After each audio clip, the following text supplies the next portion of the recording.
Before you judge me, let me tell you how I got here. On my 62nd birthday, I thought I was going out to lunch. I wore my best sweater and even did my hair. But instead of cake and laughter, I was handed a suitcase and abandoned. That was just the beginning. If you think betrayal only comes from strangers, wait until it wears your last name. Stick around till the end and tell me in the comments where you're watching from.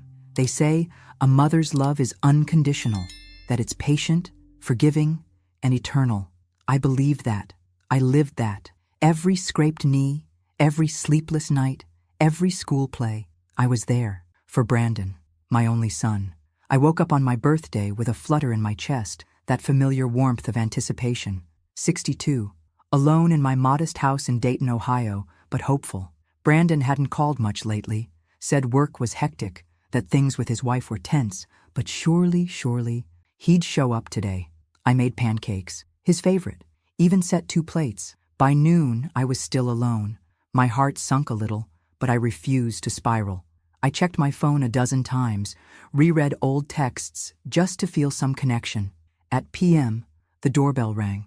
I opened it to see Brandon, standing there with that boyish grin he used to wear when he wanted something. "Happy birthday, Mom," he said, holding a small grocery store bouquet. I smiled through the sting in my chest and hugged him tight. "You came." "Of course," he said, patting my back stiffly. "Get dressed. I made lunch reservations." I didn't even question it. I grabbed my coat, a little purse, slid on the shoes that always pinched my toes but looked nice. I felt giddy, like a girl going to prom. But we didn't drive toward the city, or any restaurant. We pulled into a place with a long driveway lined with maple trees whose leaves had turned to ash gold and red. I looked up at the sign and felt my stomach twist.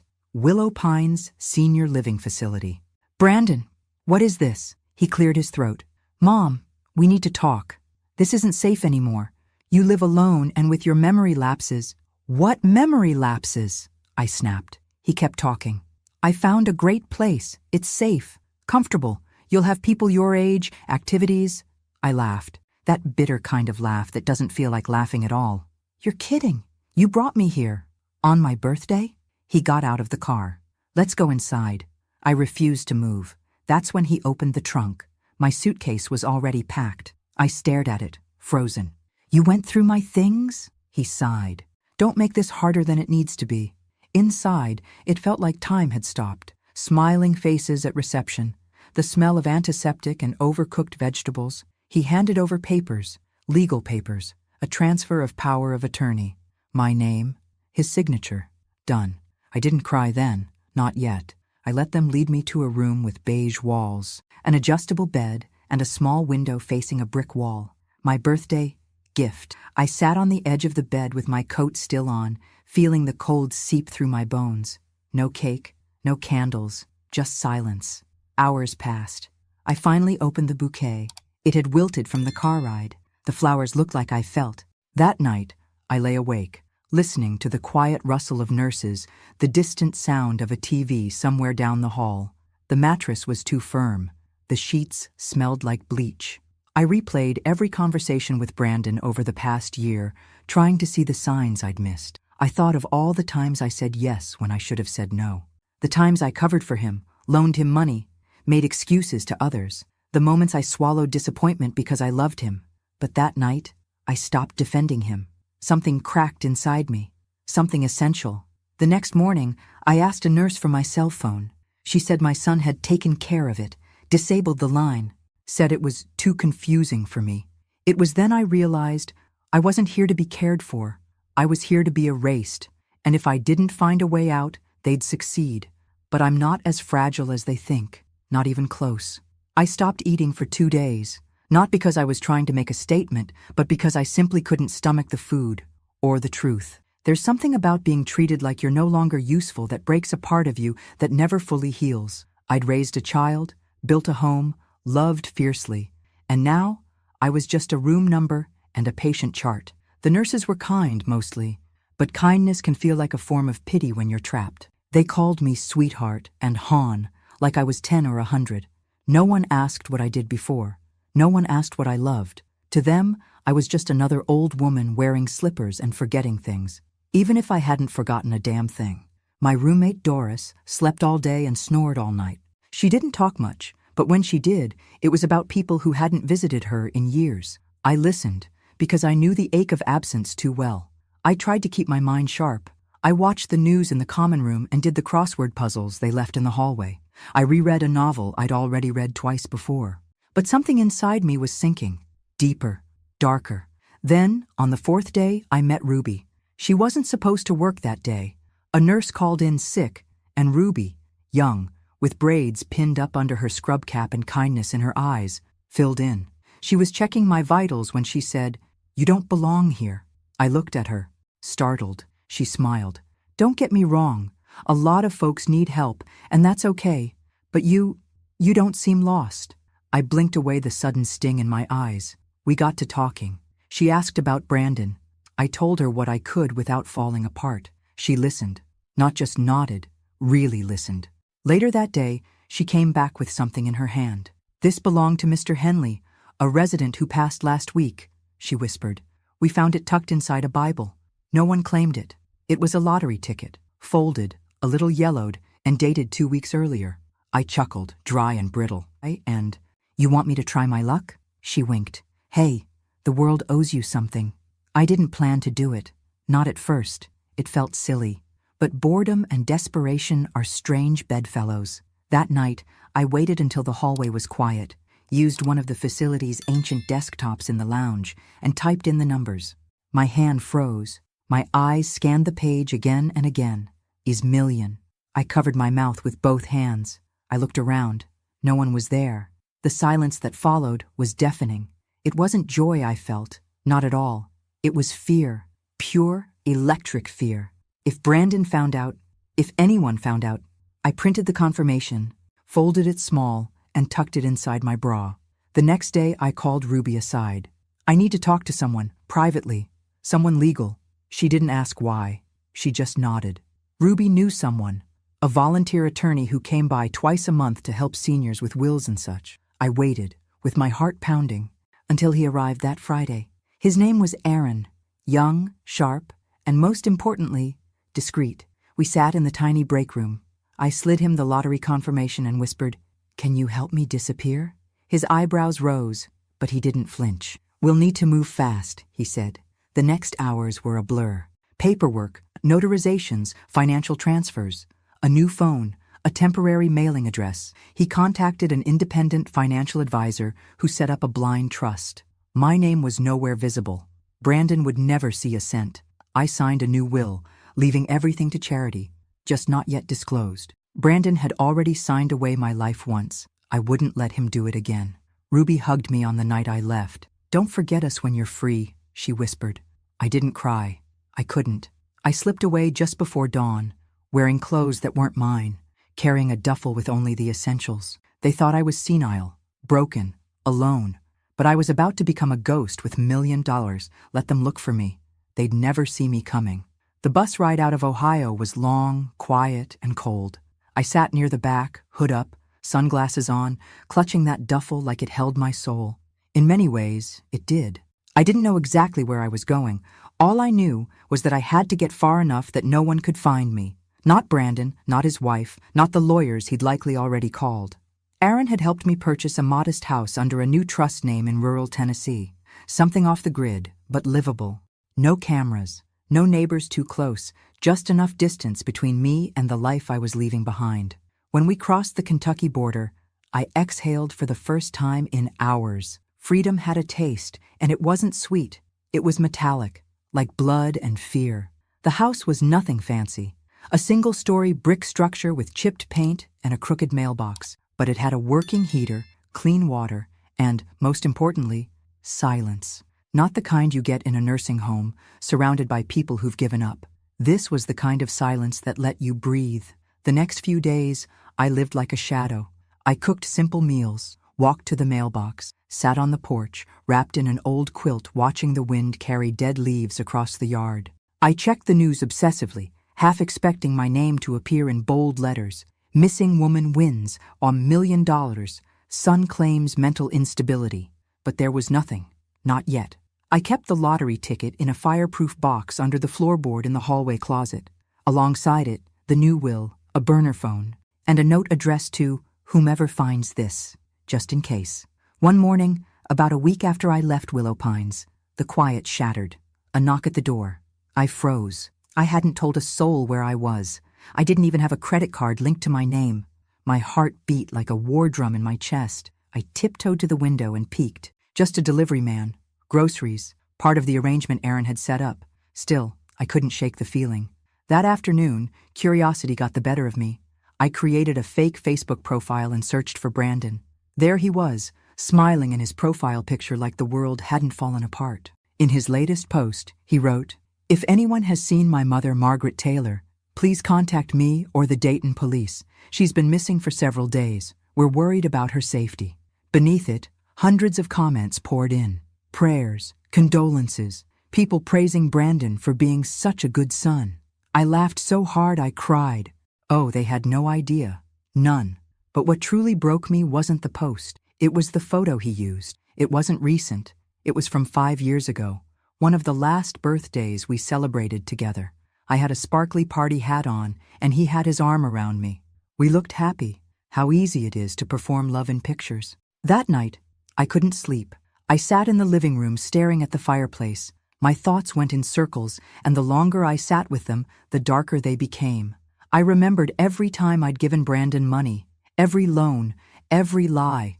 I remembered how he gaslit me, subtly but enough. He'd say things like, "You told me that already," when I hadn't, or, "You're forgetting more and more these days." I thought I was aging poorly. I thought it was my fault. It wasn't. He wanted me to doubt myself, so when he took control of my life, I wouldn't resist. Well, I was done being controlled. The next morning, I called Aaron from a burner number. "I need you to update my will again," I said. He didn't ask why. "What changes?" "I want to make it very clear. Brandon Taylor receives absolutely nothing. Not a dollar, not a keepsake, not a memory." "Done," he said. "You're safe now, Margaret." But I wasn't. Not yet. Because deep down I knew something was coming. And I needed to be ready for it. It started with a letter. Plain envelope. No return address. Tucked in among utility bills and junk mail. I wouldn't have noticed it if not for the paper. Heavier than usual. Expensive. My stomach turned the second I touched it. Inside was a single sheet. A photocopy. My signature. Or what looked like it. Below it, 2 others. One from my late husband Richard and another from Brandon. It was a loan document dated 12 years ago. A $, personal loan taken out in both Richard's and my names. The bank's logo was real. So was the notary stamp. But I'd never signed that paper. Never. I sat down on the worn sofa, the letter trembling in my hands. The document had my handwriting, down to the loop in the G of Margaret. But something about it was off. Too clean. Too practiced. My husband would never have hidden a loan like that. And Brandon? He never said a word.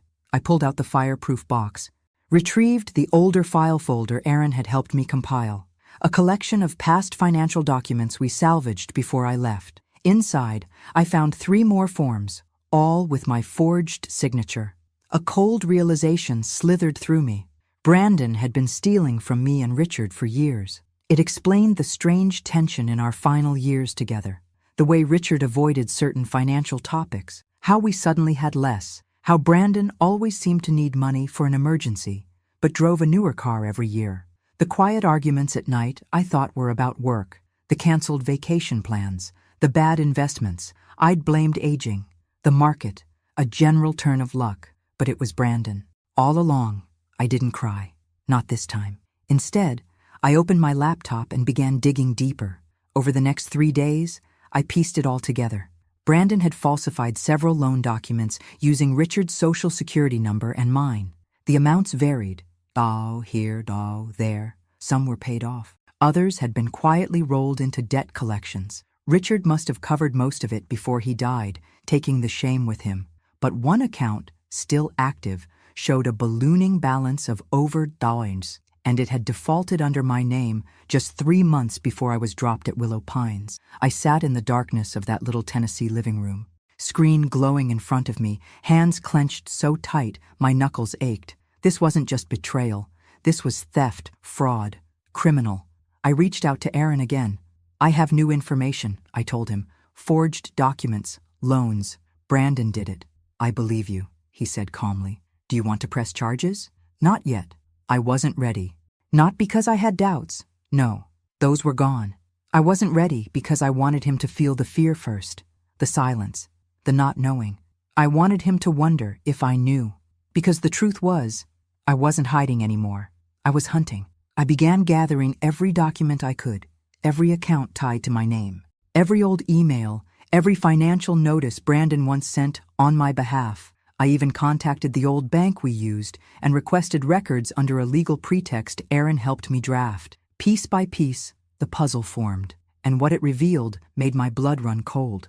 Brandon had taken out a high-interest loan against the small business I once co-founded with Richard back in the 80s, a catering venture we ran from our garage in those early years. He used that LLC, still technically active, to secure a doubler's line of credit. He signed it using Richard's name, 2 years after Richard had died. That wasn't just a moral failing. That was federal fraud. I saved everything to an encrypted folder, backed it up, and printed a copy to store in the box beneath the floorboards. I wasn't sure how long I had, because if Brandon was as desperate as I suspected, and if he had even the slightest clue that I had vanished with millions, he'd be coming for me, soon. Have you ever looked at someone you loved your entire life and realized you never truly knew them? That's what it felt like. Scrolling through pages of documents that tied my son to a trail of deceit so long and tangled, it made my stomach churn. The man I once rocked to sleep in my arms had grown into a stranger. And not just any stranger, a dangerous one. By now, I had confirmed everything.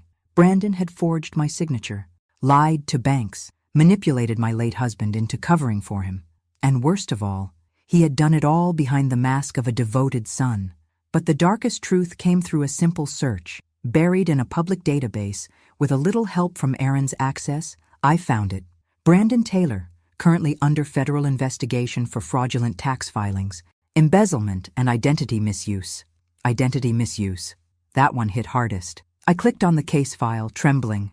The details were mostly redacted, but the accusations were clear. Brandon had been creating false identities, inflating incomes, falsifying deductions, and submitting returns to siphon money through refunds. Some of those identities were deceased, some were elderly, some were real people, including me. The IRS had flagged several returns filed in my name over the past 3 years. I had no idea. I stared at the screen, my mind in a spiral. Had he planned to take my money from the beginning? Was this the reason he was so quick to shove me into a facility and shut down my phone? It wasn't concern. It was containment. He wanted to keep me silent, disoriented, and out of the way. I pushed back from the desk, pacing the narrow living room, one hand on my chest to quiet the tremors. My own son had weaponized my identity, used my name as a tool for his schemes, and when the heat came down, he'd planned to put me away like a loose end in a messy story. Only now, I wasn't just a loose end. I was the one holding the thread. I didn't call the police. Not yet. Instead, I started documenting everything. Every lie, every loan, every forged line on a piece of paper. I printed them, filed them in manila folders, labeled them with dates. I began recording audio notes, not because I was scared of forgetting, but because I wanted my voice to be the last one in the room if anything happened to me. Then, I made a choice. I mailed a copy of the entire file anonymously to the Department of Justice, not to make a statement, not yet, but to plant a seed. They'd have the evidence. If something ever happened to me, they'd know where to look. Still, I couldn't stop the feeling that he knew. I started noticing cars parked longer than usual near the house. Once, a man knocked on the door claiming he was doing a survey of the neighborhood. I didn't open it, just watched from behind the curtain, phone in hand. Every knock, every ring, made me jump. And still, I didn't run. Not this time. I made another call to Aaron. We need to finalize the trust, I told him. The will too. I want everything protected. He agreed. We set it all up in my new name, with layers of legal insulation. If Brandon ever tried to claim a cent, he'd be bounced out of every court in the country. But as much as I tried to shield myself with paper and strategy, the emotional blow hit in the quietest moments.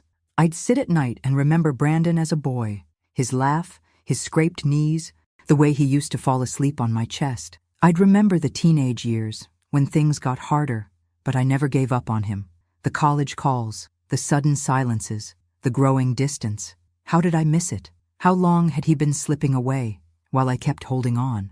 Maybe that's the worst kind of betrayal, the one you watch unfold in slow motion, always hoping it's something else. But now I knew, and I wasn't going to let him rewrite the end of my story, because for the first time in my life, I held the pen. The letter came in a plain white envelope, no return address, but the moment I saw the handwriting, I knew. Brandon had always written in sharp, slanted strokes, as if even his pen couldn't wait to be done with whatever he was doing. Inside was a single sentence. I know what you did, and this isn't over. I read it twice, 3 times. Then I laughed, not out of amusement, but because it was the exact kind of arrogance I expected from him. No, I miss you. No, where are you? Just a warning, or a threat. I folded the letter neatly and slid it into my growing folder of evidence. By now, I'd been gone almost 3 weeks. Brandon had launched what looked like a public campaign of concern, begging for information, giving interviews to local news stations, playing the role of the heartbroken son searching for his confused and vulnerable mother. It would have been comical if it weren't so chilling. And then, just as I feared, he made his move. A letter arrived from the county courthouse in Dayton. Official, certified. I signed for it with trembling hands and sat down to open it at the kitchen table. He had filed a petition to have me declared mentally incapacitated. I couldn't breathe. The document included statements from 2 people claiming I'd shown erratic and confused behavior over the past year. One was a former neighbor. The other, his old college friend, someone I barely knew. Brandon's lawyer had submitted audio clips too, snippets of old voicemails I'd left when I was distressed, lonely, or simply venting. Chopped and edited, they made me sound unwell, unstable. He even attached a letter from a psychiatrist, one I'd never met, claiming concern over my disappearing and paranoid behavior. They wanted the court to freeze my accounts, to seize control of the trust, to drag me back. I felt like the air had been punched from my lungs. Aaron came that same night. He read everything, his expression unreadable. "We've got work to do," he finally said. "But Margaret, you need to be calm. You need to stay sharp. They're counting on panic." I nodded, too numb to cry. The next few days moved like a storm. Aaron contacted an experienced litigator to help us prepare. We gathered documents, video calls, financial logs, even a dated journal to prove I had been of sound mind every day since I left. We scheduled an independent psychiatric evaluation. The doctor, a kind woman named Dr. Levine, came to the house and spent 3 hours with me. She asked about my childhood, my late husband, Brandon. I told her everything. She didn't pity me. She listened. She asked real questions. And when she left, she touched my hand and said, "You're the most lucid person I've seen this week." It felt like the first breath I'd taken in days. Still, the pressure mounted. News of the hearing leaked. The internet, which had briefly sympathized with Brandon's missing mother saga, began to shift. Questions arose. Why hadn't I contacted anyone? Was I unstable? Was someone else pulling the strings?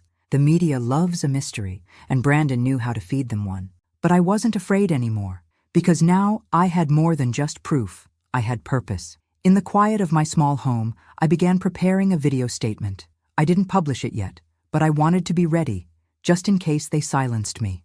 I looked into the camera and said, "My name is Margaret Taylor. I am of sound mind, and I was betrayed by the person I trusted most." I didn't cry. I didn't scream. I just told the truth, because I knew what was coming. And this time, I wouldn't be the one on trial. The courthouse in Dayton hadn't changed since the last time I'd passed through it, years ago, when I paid a parking ticket and sat in a room full of people hoping to forget their mistakes. Back then, I was a wife, a mother, someone who believed in giving people second chances. Now, I was the accused. Aaron had advised me to dress simple but strong, something that said, "I'm not here to beg. I'm here to be heard." I wore a navy blue coat with silver buttons, my husband's old watch, and a pair of sensible heels that clicked defiantly with each step through the courthouse halls. Brandon was already seated at the front of the courtroom when I arrived. He stood as I entered, like a perfect performance. A mask of concern draped over his face. He even offered a smile, the kind that strangers would interpret as warmth, but I saw it for what it was. He was here to bury me. The judge, an older man with tired eyes, introduced the case. In the matter of Margaret Taylor's mental competency, the words hung in the air like smoke. Brandon's attorney went first, a tall man with a polished voice and too much confidence. He laid it out like a script. Margaret had gone missing. Margaret was behaving erratically. Margaret was possibly being manipulated. Margaret was a danger to herself and her finances. He introduced the psychiatrist's letter, the one from the doctor I'd never met, and presented those audio clips of me, edited and spliced like a horror reel. I listened to myself sound scattered, desperate, even unstable, taken completely out of context. I saw the judge's eyebrows rise, my hands clenched around the armrest. Then, Brandon spoke. "Your Honor," he said, voice trembling just the right amount. "I love my mother. I really do. This is the hardest thing I've ever done. But I believe she's being taken advantage of. She's not herself. She's lost." That's when I stood. "My turn, Your Honor?" The judge nodded. I walked slowly to the stand, pausing just enough to let the weight of my presence settle. Then I spoke. "My name is Margaret Taylor. I am 62 years old. I am not mentally impaired. I am not lost, and I am not anyone's victim."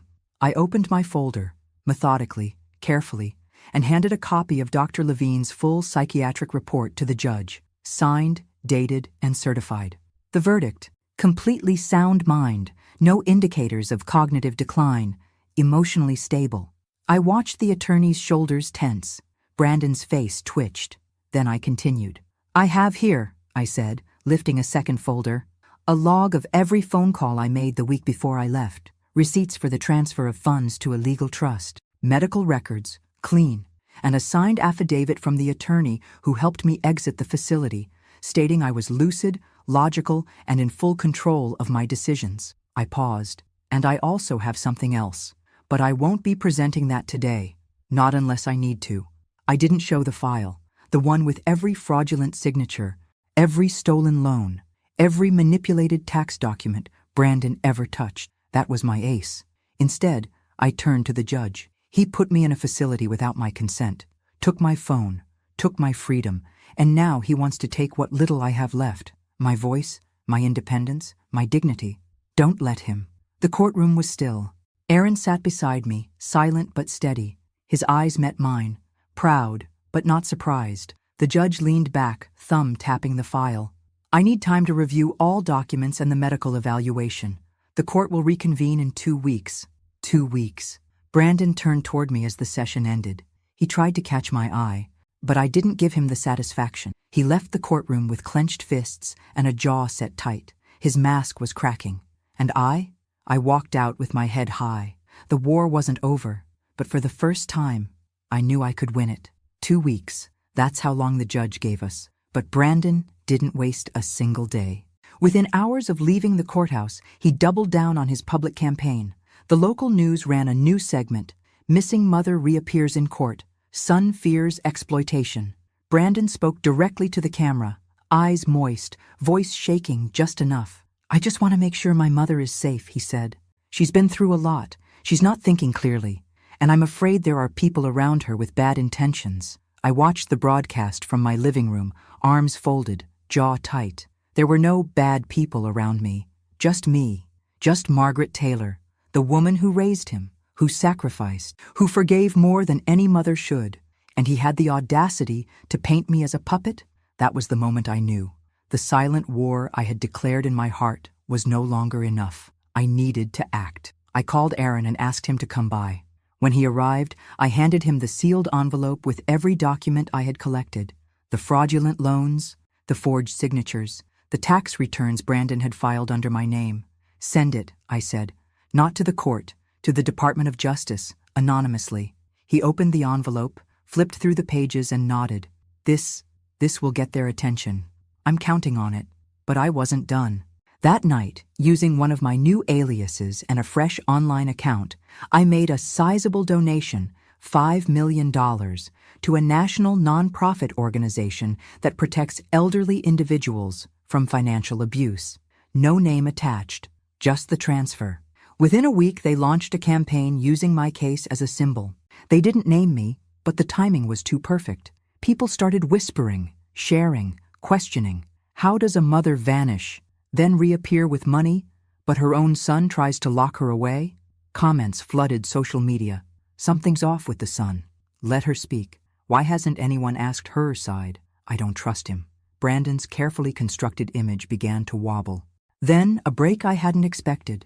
A journalist from a major newspaper reached out to Aaron. She wanted to hear my side of the story. She promised discretion. No names, no photos, just truth. I agreed.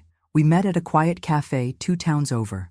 I wore sunglasses and a hat. We sat in the corner booth. She hit record and let me talk. I told her about the facility, about being dropped there without warning, about Brandon taking my phone, my accounts, my dignity. I didn't mention the lottery, not yet. When she asked about the court case, I simply said, "He's trying to take control of my life." Again. The story ran 2 days later. Mother or millionaire? The silencing of Margaret T. It didn't take long for the dots to connect. People online began speculating. Was the missing mother actually the anonymous donor? Was this why her son wanted her declared incompetent? More whispers, more doubts, and still, I remained quiet. Because Brandon's downfall wouldn't come from an accusation. It would come from a reckoning. 2 days before the court reconvened, Aaron received a call. It was from the Department of Justice. They had received our anonymous file, and they were opening a case. Brandon didn't know it yet, but while he was building a castle of lies in courtrooms and cameras, I was setting fire to the foundation, and the flames were getting higher. The second hearing felt colder, not because of the weather, though the Tennessee wind had turned cruel that week, but because something had shifted in the air around us. Brandon walked into the courtroom looking less confident this time. His shoulders weren't quite as high. His lawyer whispered urgently as they took their seats. They'd seen the article. They'd seen the shift online. They were feeling the cracks. I sat calmly, my folder of documents neatly tucked into my lap. I wasn't afraid anymore. I was angry. Not the kind of anger that lashes out, but the kind that sharpens into precision. This time, we went first. Aaron opened with a statement that silenced the courtroom. "Your Honor," he began, "since the last hearing, we've completed a full independent psychiatric evaluation, submitted detailed financial logs proving Mrs. Taylor's independence and coherence, and have discovered, through legitimate public records, that the petitioner, Mr. Brandon Taylor, is currently under federal investigation for multiple financial crimes, including identity misuse and tax fraud." He handed the judge a copy of the public case docket. Brandon's attorney stood up, immediately protesting. "That investigation has no bearing on—" The judge held up a hand. "Sit down." The courtroom held its breath. Then came the real blow. Dr. Levine, my independent evaluator, took the stand. Calm, intelligent, direct. She confirmed that I was not only mentally competent, but emotionally sound and fully aware of my decisions, including my choice to leave the nursing home. "She's not only clear," Dr. Levine said. "She's deliberate, thoughtful. There is no medical basis for any declaration of incompetence." I looked at Brandon then. His hands were gripping the table so tightly, his knuckles were white. His mask, that carefully constructed facade of concern, was unraveling by the second. Aaron then presented our final piece of evidence, a timeline. It showed exactly when Brandon attempted to seize control of my accounts, and how that perfectly coincided with large withdrawals he made from his own failing business. Coincidence? Hardly. The judge reviewed everything in silence. Brandon was offered the opportunity to respond. He stood. His voice cracked. "My mother is sick. She's clearly being manipulated by someone. She wouldn't act like this unless she was confused or unstable. This isn't her." I stood then, and I faced him directly. "I am her," I said. Everyone went still. "I am the woman who stayed up with you when you had the flu at age 6, who gave up vacations, who pawned jewelry to pay for your college classes, who cooked your favorite meal even when I couldn't afford groceries for myself. I am her, and you left me in a facility like I was nothing." I turned to the judge. "And now, Your Honor, I ask you to let me prove that I am not nothing." The judge leaned forward, steepled his fingers, and spoke slowly. "Mrs. Taylor, based on the overwhelming evidence provided, your psychiatric evaluation, and the inconsistencies in the petitioner's claims, I am dismissing this case. Your financial accounts and personal autonomy are fully restored. This court recognizes you as competent and independent. I didn't cry, but my hands trembled slightly as I picked up my papers and walked out of the courtroom. Brandon didn't say a word as I passed. His eyes were wild, not with anger, with fear. He knew it was over, at least this part. But what he didn't know was that while he'd spent weeks trying to prove I was unstable, I'd been building something far more powerful than a defense, a legacy, and I wasn't done yet. The phone call came just after midnight. Aaron's voice was tense but steady. It happened. The DOJ opened formal proceedings. Brandon's name is on the docket. I didn't speak. I just sat there, in the dark, staring out at the wind shifting the trees beyond my window. A part of me had been waiting for this moment, but now that it had come, it didn't feel victorious. It felt inevitable. The next morning, the world caught up. The media swarmed it first. Brandon Taylor, son of recently spotlighted elder abuse case, under federal investigation. My name wasn't mentioned, not directly, but the dots were too close not to connect. People remembered the missing mother, the court battle, the anonymous donor, the frail woman who disappeared but stood strong in court weeks later. Now, their perfect son was unraveling, and they wanted to hear from me. I stayed quiet for 2 days, turned off the TV, ignored the phone. I cooked myself breakfast, watched the birds peck at the frost-bitten yard, sat with a pen in hand and wrote letters I never intended to send. But silence wasn't justice. It was time. I reached out to Sarah, the journalist who had met me in secret weeks earlier. I told her I was ready to speak, this time on camera. No aliases, no more shadows. We scheduled the interview for the following Friday. National news, full feature. She asked if I was sure. I've never been more sure, I said. The day of the interview, I dressed simply. Gray sweater, small silver earrings, no makeup, no stylist, just truth. We sat across from each other in a quiet studio, the lights soft and warm. Sarah leaned forward. Margaret, the world knows the headlines. They've read about Brandon, about the case, but what they don't know is the heart of it. Why now? I looked directly into the camera. Because it's not just about me, I said. It's about every parent who gave everything and was thrown away. Every older adult dismissed, erased, or locked up under the excuse of love. I was almost one of them, and I won't be quiet anymore. Then I told my story. The nursing home, the lottery ticket, the lies I uncovered, the file I sent. I left out nothing. Sarah's eyes welled as I spoke, but I didn't cry. I was done crying. That night, the interview aired. Millions watched. Messages poured in. People from across the country, sharing their own stories of betrayal, abandonment, and survival. I wasn't just Margaret anymore. I was a mirror. Brandon didn't speak publicly, but sources close to him said he was devastated, that his life was falling apart. Good. He built that life on manipulation, and now it was collapsing under the weight of his own cruelty. But I didn't gloat. Instead, I got to work. I made plans to launch a foundation, one that would protect elders from legal and financial abuse. Not in name only, but with real legal support, real funding, real advocacy. I named it the Margaret Project, because if they were going to use my name to strip me of dignity, I was going to use it to give dignity back. Still, the pain lingered, not because Brandon was suffering, but because I had once loved him with a kind of loyalty that blinded me. And now I had to learn how to live without that illusion. But I had something better now. I had the truth, and no one could take that from me again. Brandon's arrest didn't come with sirens. It came with headlines. Brandon Taylor indicted on multiple counts of wire fraud, identity theft, and tax evasion. I read the news on a quiet morning with my tea in hand, and my cat curled beside me. The house was still, except for the steady hum of the refrigerator and the wind brushing against the shutters. For a long time, I just stared at the article. Not because I didn't believe it, I did, but because I had imagined this moment so many times that, when it finally came, it almost felt like déjà vu.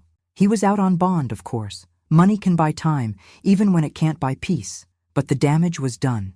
His name had become synonymous with betrayal. Former clients pulled their business.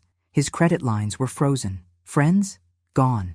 Even his wife had issued a statement through a lawyer. She was filing for divorce. He was alone now. I should have felt triumphant, but all I felt was hollow. The thing about surviving betrayal is that it doesn't leave you whole. It leaves you wiser. Yes, Sharper, stronger maybe, but something soft dies in you. That blind trust, that belief that love is enough to keep someone loyal. I didn't grieve that softness. I buried it. It was a chilly Saturday when I walked into the town center for the first time since the interview aired. People recognized me. They didn't whisper. They didn't stare. They smiled. One woman, maybe in her 40s, touched my arm and said, "You gave my mom courage to leave a bad situation." A young man behind the pharmacy counter slipped a note into my prescription bag. "My grandma says thank you." I didn't seek this attention, but it came gently, like sunlight through heavy clouds. Aaron stopped by that afternoon. "They offered him a deal," he said. 10 years if he pleads guilty. If not, it goes to trial. "And he?" I asked, still pretending it's all some misunderstanding. "He thinks he can outsmart the system." I shook my head. "He's been pretending his whole life." Aaron hesitated. "He still hasn't tried to contact you?" I met his eyes, not directly, but I had received something. A letter, unmarked envelope, slid under my front door one evening while I was in the kitchen. Inside, a photograph. It was from my 60th birthday. Me, in a yellow sweater, laughing with cake on my face. Brandon beside me, holding the knife, laughing too. On the back, just one sentence in his handwriting. "You always believed in me.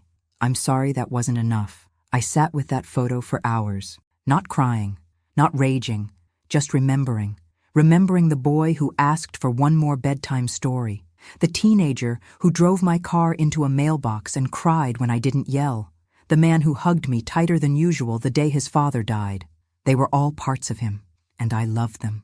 But love, true love, demands truth. And Brandon chose lies. That night, I burned the photo in the fireplace. Not out of hate, out of release.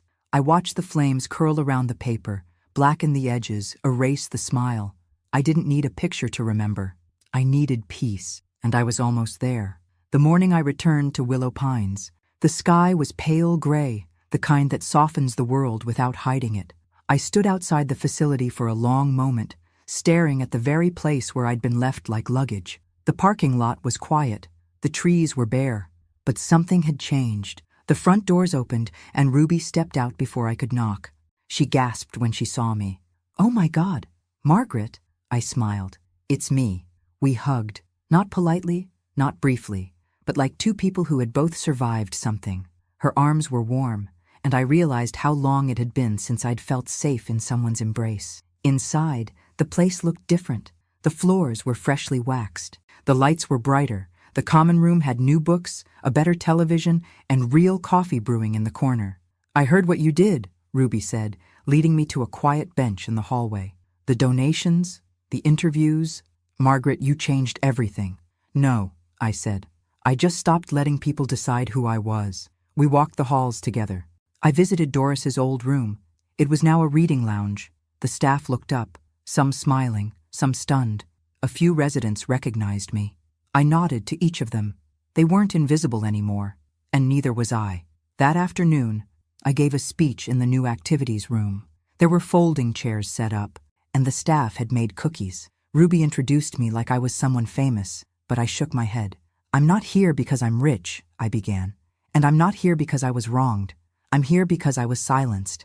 And I know how many of you still feel that way." Every pair of eyes watched me. Some welled with tears. "I want to tell you something I wish someone had told me a long time ago," I said. "You are not a burden. You are not forgotten, and you are not finished." Applause followed, soft at first, then louder. I smiled, feeling the weight of every lonely night I had ever spent, now replaced by something warmer, something full. When I returned home, I finalized the trust. The Margaret Project would become a national organization, offering legal and financial advocacy for elders in danger of being exploited. We'd hire attorneys, launch hotlines, build partnerships with senior care facilities and courts. Brandon? He took the deal. 10 years. He tried to send another letter. I returned it unopened. That chapter was closed. I spent the final days of the year writing letters to every person who helped me. Aaron, Ruby, even Dr. Levine. I thanked them not for saving me, but for standing beside me while I saved myself. And then, on the first snow of January, I did something I hadn't done in decades. I wrote a letter to myself. It was short, just 1 page. I read it aloud as I sat by the fireplace, the cat curled at my feet. Dear Margaret, you weren't crazy. You weren't too trusting. You weren't weak. You were just a woman who loved too deeply. And when they tried to write you out of your own life, you picked up the pen and wrote the ending yourself. I am so proud of you. With love, yourself. I folded the letter, placed it in a small wooden box, and set it on the mantel. I didn't need a legacy of money or revenge or even justice. I had something greater. Freedom. And for the first time in my life, I was finally, fully, completely free. Thanks for listening. Don't forget to subscribe and feel free to share your story in the comments. Your voice matters.